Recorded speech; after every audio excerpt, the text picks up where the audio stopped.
চট্টগ্রামের রাউজানে জুমার নামাজ পড়তে যাওয়ার সময় প্রকাশ্যে শুটকি ব্যবসায়ীকে গুলি করে হত্যা করেছে দুর্বৃত্তরা। গুলিবিদ্ধ হয়েছেন আরও একজন। স্বজনদের দাবি, চাঁদা না পেয়ে পরিকল্পিতভাবে খুন করা হয়েছে জাহাঙ্গীরকে। ঘটনার তদন্ত এবং জড়িতদের ধরতে অভিযান চলছে বলে জানিয়েছে পুলিশ। এখন তো জীবাণুদের থেকে বাঁচালে সারাদিনকে বাঁচাবে ডেটল বাঁচাবে। ডেটল দেয় জীবাণুর বিরুদ্ধে 12 ঘন্টার সুরক্ষা বলয়। সুরক্ষার বিশ্বাস থাকুক দিনভর। রাউজানের নোয়াপাড়া ইউনিয়নের নিরামিষপাড়া গ্রামে এভাবেই মুখ বেঁধে হাতে দেশীয় অস্ত্র নিয়ে মাতব্বর বাড়ির দিকে যেতে দেখা যায় বেশ কয়েকজনকে। এর কিছুক্ষণ পরেই জুমার নামাজের ঠিক আগে জাহাঙ্গীর আলম নামে এক ব্যবসায়ীকে গুলি করে তারা। গুলিবিদ্ধ হন ওই ব্যবসায়ী সহ আরও একজন। স্থানীয়রা উদ্ধার করে তাদের একটি বেসরকারি হাসপাতালে নিয়ে গেলে কর্তব্যরত চিকিৎসক ওই ব্যবসায়ীকে মৃত ঘোষণা করেন।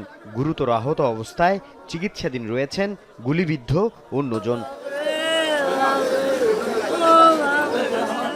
এমন খবরে হাসপাতালে ছুটে আসেন নিহত ব্যবসায়ীর স্বজন ও প্রতিবেশীরা।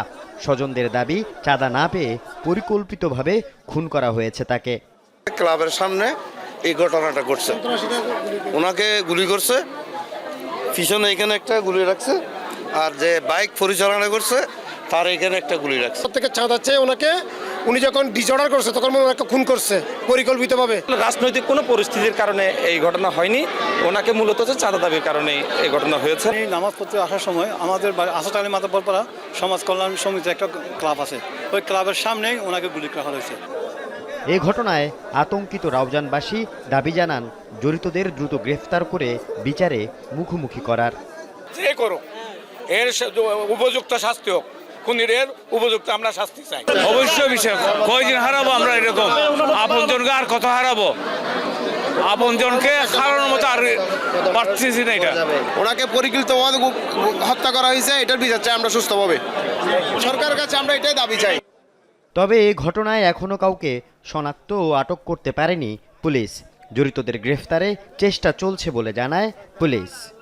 না, পুলিশ ওখানে ঘটনাস্থলে আছে এবং গোয়েন্দা শাখার যারা কাজ করছে এবং ঘটনার জড়িত যাদের তাদের গ্রেফতারের জন্য অভিযান অব্যাহত রয়েছে। বিভিন্ন তথ্য প্রমাণ সংগ্রহ করা হচ্ছে। নিহত জাহাঙ্গীর আলম চট্টগ্রামের আসাদগঞ্জের শুটকি ব্যবসায়ী। তার আড়ত থেকে দেশের বিভিন্ন অঞ্চল সহ বিদেশেও শুটকি রপ্তানি করা হয়। আল আমিন শিকদার, যমুনা নিউজ, চট্টগ্রাম।